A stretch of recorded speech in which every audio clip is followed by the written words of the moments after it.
Hello, good morning. Madyaw nga hinaat kanatong tanan. Once again, welcome sa atong YouTube channel, Barangay Lupon in Action. Karon nga episode, atong tubagon ang mga kasagaran pangutana.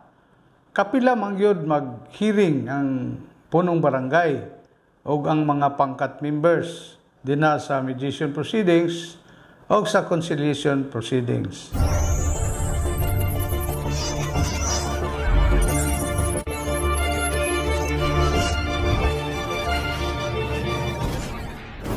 But before ko mopadayon, a special shout out to Honorable Regalado Gerson, punong barangay o barangay Bangkasi, Butuan City. Uban sa iyang mga Lupon members nga din magpahigayon sila og benchmarking dinha sa Lupon sa barangay Duungan. Agig tubag sa pangutana, gusto nato ibase sa mga balaod o provision nga gikantar sa Section 410, Paragraph B and Paragraph D of RA 7160 or Local Government Code of 1991. Dinha sa maong balaod, gihatagan ang punong barangay o 15 days period diin ilang atimanon, husayon ang mga nagkabangi nga mga partido. Unya ang 15 days period, magsugod ang counting sa first meeting or first confrontation sa duha ka partido. Dili na ibase ang number of days dito sa pag-file pa lang sa reklamo.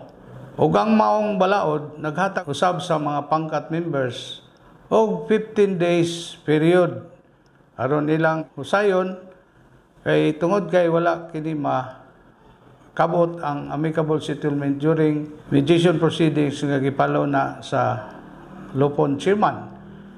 Now, kaning 15 days period can be extended for another days but not more than 15 days.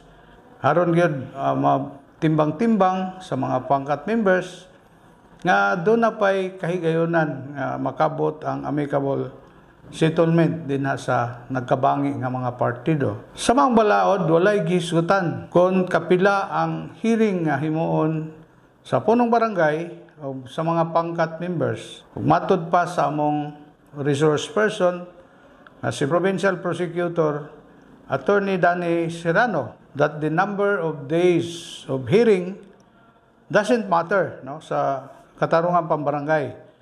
Makatulo, kaupat, kalima, pwede ra gihapon provided nga nasulod kini sa prescribed period of 15 days. Sa akong kasinatian as punong barangay for 15 years, among gi-schedule ang mga hearing, paghusay during Tuesdays and Thursdays.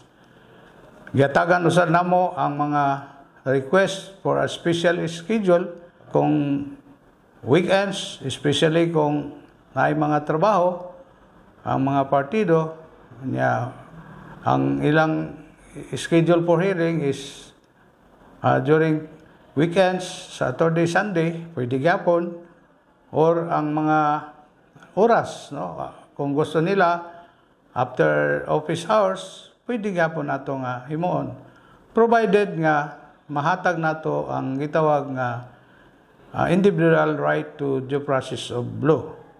Section 7, Paragraph A of the Implementing Rules and Procedures of the Katarungan Pambarangay. Ang pangkat o ang punong barangay shall proceed to hear the parties of the dispute in an informal but orderly manner as long as makabot ang usa ka malinawon, hapsay, patas o mutually acceptable amicable settlement. At ang sunod nga episode, kaya itong hisgutan ang mga kaso o mga complaint nga masulod sa jurisdiction o authority sa Lupon sa barangay. Kung kamo makauyon ng atong short video presentation, kindly subscribe, share, and click the notification bell para updated kamo sa sunod nato mga video presentation sa atong gitawag nga knowledge learning on katarungan pambarangay program. Kininausab ang inyong higala si Kapitan Bert Enriquez Mengon. Daghang salamat and God bless us all.